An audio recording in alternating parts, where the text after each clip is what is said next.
تم عمل اتفاقيات صداقة مع الدول الكبرى لمجابهة هذا الشيء الجديد اللي راح يجينا في المنطقة، ولمساعدتنا على موضوع حرب الناقلات اللي كانت تضربها إيران في الخليج العربي. ان هي إيران كانت تريد تعرقل حركة امداد الغرب بالبترول من المنطقة، وهم ما زالوا الى اليوم كل شوية يعني كذا قال احنا بنسد مضيق هرمز.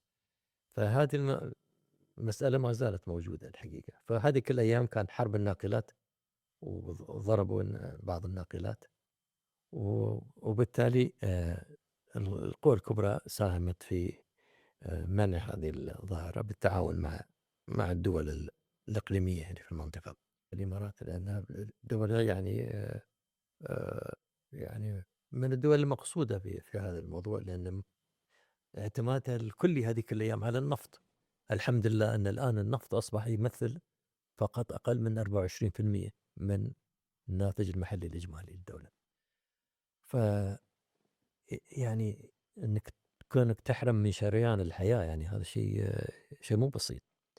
فكان لابد من الاستعانة بالقوى الكبرى لمساعدتنا في مواجهة هذا.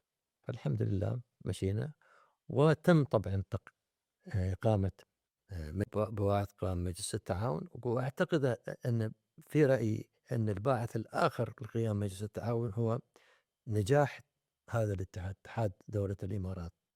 ان كيف هذا يعني كلنا احنا كست دول خليجيه خلفيتنا نفس خلفيه الامارات، وفيما بينهم نفس الشيء، تراث مشترك، لغه مشتركه، دين مشترك. ليش ما نعمل نفس الشيء؟